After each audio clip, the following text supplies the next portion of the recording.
And development of statistics.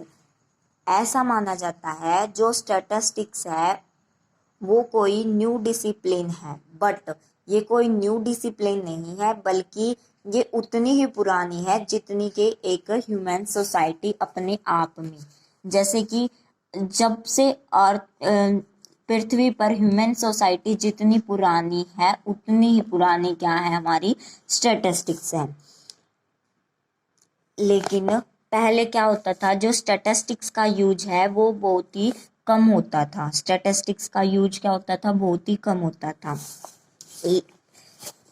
The word statistics seems to have been derived from the Latin word। जो statistics है वो Latin word status, Italian word statista और the German word statistic और France word statistic, इन सभी का मतलब क्या है, पॉलिटिकल स्टेट यानी कि राजनीतिक व्यवस्था। जो स्टैटिस्टिक्स है वो Latin word, Italian, German, France, इन सब से मिलकर बना है। इन सब का मीनिंग क्या है, पॉलिटिकल स्टेट। ठीक है। जो पहले समय में जो स्टैटिस्टिक्स है इसका यूज जो हमारे राजा महाराजा होते थे उनके द्वारा यूज किया जाता था। जो हमारे राजा थे उनके द्वारा यूज किया जाता था। उनके द्वारा दो ही प्रकार से यूज किया जाता था। एक तो age and sex wise population of country, दूसरा property and wealth of country.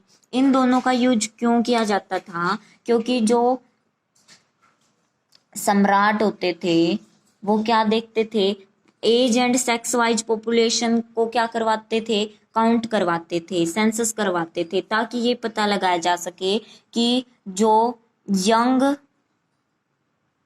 Generation है वो कितनी है, ताकि वो अपनी सेना में सैनिकों की भर्ती कर सके। और दूसरा प्रॉपर्टी एंड वेल्थ के लिए क्या, किस वेल्थ ऑफ द कंट्री के लिए क्यों यूज करते थे, ताकि उनको ये पता लग सके कि हमारे पास में, लोगों के पास में कितनी जमीन है। जितनी ज्यादा जमीन होगी उतना ज्यादा क्या होता, उनको क्या मिलता था, टैक्स मिलता था। ठीक है। टैक्स से क्या होती थी, फिर इनको क्या होती थी, टैक्स से इनको इनकम होती थी। केवल इन दोनों के लिए क्या किया जाता था, यूज किया जाता था।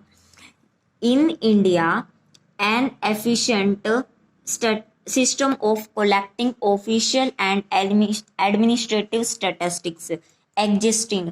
जो इंडिया है, इंडिया में जो स्टैटिस्टिक्स है वो 2000 ईयर से पहले से ही क्या है, विद्यमान है। वो जो हमारे चंद्रगुप्त मौर्य थे उनके शासनकाल में ही जो स्टैटिस्टिक्स था वो यूज किया जाता था। उनकी एक बुक थी कौटिल्य अर्थशास्त्र, उसके अंदर क्या किया गया था, जो बर्थ और डेथ है उसके बारे में पता लगाया गया था कि भाई देश के अंदर कितनी तो डेथ होती है और कितने बर्थ होते हैं। ठीक है। फिर है 17th सेंचुरी में स्टैटिस्टिक्स को विट्टल स्टैटिस्टिक्स माना गया। विट्टल स्टैटिस्टिक्स का जन्म हुआ 17th सेंचुरी में, ये 17th सेंचुरी में।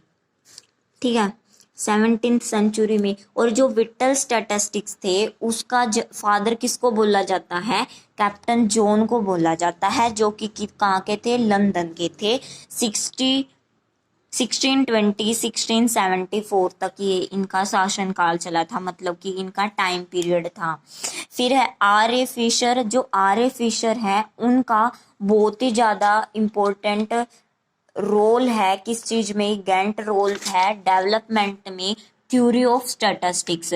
थ्योरी ऑफ स्टैटिस्टिक्स में किसने ज़्यादा रोल दिया है, वो दिया है आर.ए. फिशर ने।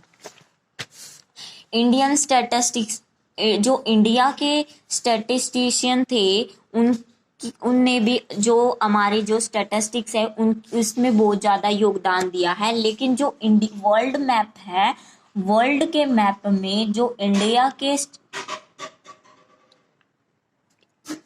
के राइटर थे उनका बहुत ही कम नाम देखने को मिलता है। इनमें से कुछ है जैसे कि C.R. Rao, S.N. Roy. C.R. Rao ने क्या किया था, जो स्टैटिकल इन्फ्रेंसेस इन्फ्रेंसिस का योगदान दिया था, और मल्टीवायरेट एनालिसिस किसने दिया था? एसन रॉय ने दिया था। अब है डेफिनेशन ऑफ स्टैटिस्टिक्स।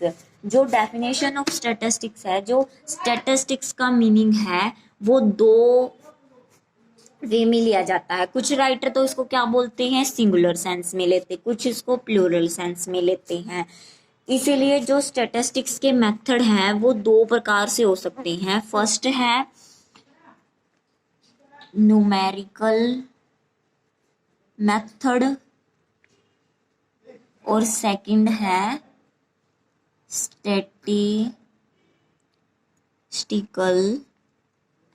मेथड। जो हमारा सिंगुलर सेंस है उसके अंदर, जो हमारा प्लूरल सेंस है उसके अंदर स्टैटिस्टिक्स का मतलब है न्यूमेरिकल सेट ऑफ डाटा, और जब हम इसको सिंगुलर सेंस में बोलते हैं तो इसका मतलब है साइंस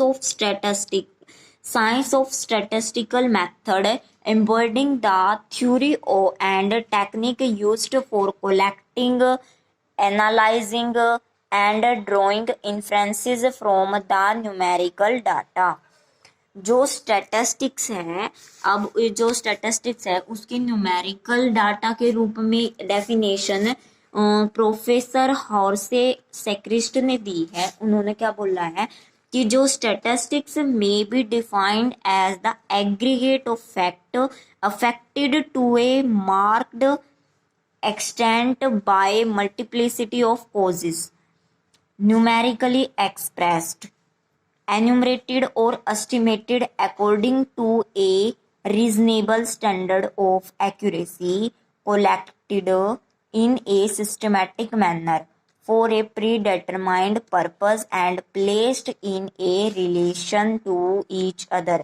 इस डेफिनेशन का क्या मतलब हुआ? जो स्टैटिस्टिक्स है वो क्या होनी चाहिए? वो क्या है? एग्रीगेट ऑफ फैक्ट है, एग्रीगेट ऑफ फैक्ट्स है जो कि अफेक्टेड होती है वो मल्टीप्लिसिटी ऑफ कॉजेज, यानी कि मल्टीप्लिसिटी, यानी कि कोई एक कॉज नहीं होता जिससे क्या होती है स्टैटिस्टिक्स अफेक्ट होती है, बल्कि बहुत सारे रीजन होने चाहिए जिससे क्या होती है, जिससे क्या स्टैटिस्टिक्स अफेक्टेड हो। न्यूमेरिकली एक्सप्रेस्ड यानी कि क्वांटिटेटिव होनी चाहिए, ये क्वालिटेटिव नहीं होनी चाहिए। जो स्टैटिस्टिक्स क्वालिटेटिव, जैसे कि इंटेलिजेंसी हो गई, ब्यूटी, इनको हम क्या नहीं बोल सकते? इनको हम स्टैटिस्टिक्स नहीं बोल सकते। इनको हम कब स्टैटिस्टिक्स बोल सकते हैं? जब हम इनको इन जो क्वालिटेटिव है, इनको, ये क्वालिटेटिव है, इनको किस में कन्वर्ट करेंगे? क्वांटिटिव में कन्वर्ट करेंगे, तभी हम इनको क्या बोल सकते हैं? स्टैटिस्टिक्स बोल सकते हैं। अब क्या है? Estimated according to a reasonable standard of accuracy, यानी कि accuracy, standard of accuracy reasonable होना चाहिए, उनके अकॉर्डिंग क्या होनी चाहिए? ये एस्टिमेटेड होनी चाहिए। एस्टिमेटेड होंगे, फिर इनको collected in A systematic manner, ये नहीं कि ऐसे ही कैसे भी इनको क्या कर लिया, कलेक्ट कर लिया, नहीं, इनको क्या करना है? एक सिस्टम में क्या करना है? कलेक्ट होने चाहिए, और इनके लिए जो हमने डाटा कलेक्ट किया है उसके लिए क्या होना चाहिए? प्री डिटरमाइंड, पहले से ही निर्धारित कोई गोल पर्पस होना चाहिए, और उनके बीच में रिलेशन टू ईच अदर, यानी कि वो कंपेरेबल होने चाहिए, कंपेरेबल होने चाहिए। ठीक है। अब स्टैटिस्टिक्स इन ए स्टैटिकल मेथड, इनकी डेफिनेशन बाउले एल के द्वारा दी गई है। स्टैटिस्टिक्स में be called the science of counting. Statistics को क्या बोल सकते हैं हम? साइंस ऑफ काउंटिंग भी बोल सकते हैं। अब डेफिनेशन मीनिंग क्लियर हो गया। अब क्या है? Characteristics of statistics. कैरेक्टरिस्टिक्स